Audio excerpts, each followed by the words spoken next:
ఏంటది మాట్లాడితే అది పాయే ఇది పాయే అని మాట్లాడుతూ ఉన్నారు. నేను చెప్తా,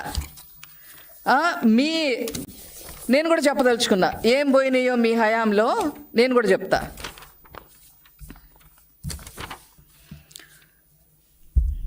మీ పుణ్యమా అని చెప్పి మీకు 151 సీట్లు పాయే.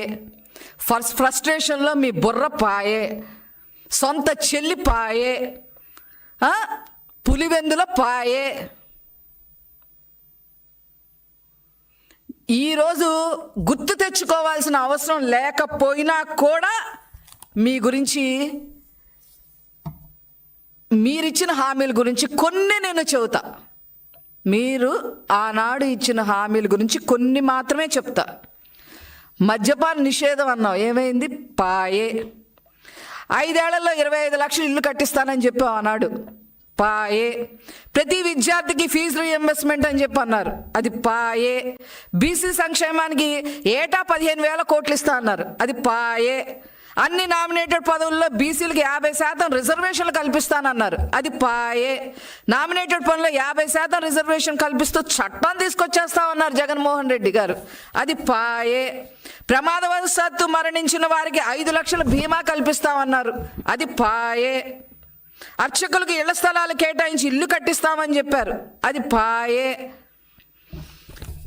ఇంక ఇలా చెప్పుకుంటే కులవర్గ మతతత్వాలు లేని సమాజ నిర్మాణాన్ని పాటుపడతామని చెప్పారు, అది పాయే. సివిఎస్ రద్దు చేస్తామని చెప్పారు జగన్మోహన్ రెడ్డి గారు, అది పాయే. పాత పెన్షన్ విధానాన్ని పునరుద్ధరిస్తామని చెప్పారు, అది పాయే. అధికారంలోకి రాగానే 27% ఐఆర్ ఇస్తామని చెప్పారు, అది పాయే. పుస్తకాలు యూనిఫామ్లు సరైన సమయానికి ఇస్తా అన్నారు, అది పాయే. మధ్యాహ్న భోజనం నాణ్యత పెంచుతామన్నారు, అది పాయే.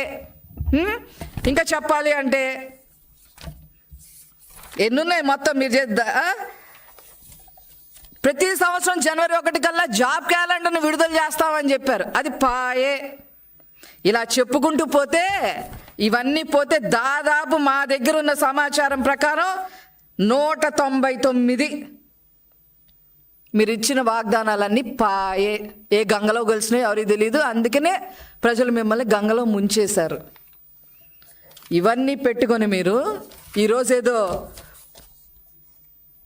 అబద్ధాలని నిజాలు చెయ్యాలి అనే ఆలోచన విధానాన్ని మీరు మానుకోవాలి అని చెప్పి ఈ సందర్భంగా నేను తెలియజేస్తా ఉన్నా. కళ్ళు కుట్టినాయి మీకు, ఎందుకంటే 9 నెలల్లోనే అన్ని వ్యవస్థల్ని నారా చంద్రబాబు నాయుడు గారు గాడిలో పెట్టడం జరిగింది. ఒక్కొక్కటిగా గాడిలో పెట్టడమే కాకుండా మీరు చేసిన బకాయిలన్నీ ఒక్కొక్కటిగా తీర్చుకుంటూ వస్తూ ఉన్నారు. కళ్ళు కుట్టాయి మీకు, కళ్ళు కుట్టి ఏం చేయాలో అర్థం కాక ఈరోజు అసత్యపు మాటలు మాట్లాడుతున్నారు అని అంటే ఇవన్నీ ప్రజలు గమనిస్తున్నారు అని చెప్పి ఈ సందర్భంగా తెలియజేస్తూ, మీ ప్రెస్ మీటే ఒక బోటకం. మీ ప్రెస్ మీట్లు ఎప్పుడు విధ్వంసానికే దారి తీస్తాయే తప్ప ప్రజలు మంచి కోసం దారి తీయవు అని చెప్పి ఈ సందర్భంగా తెలియజేస్తూ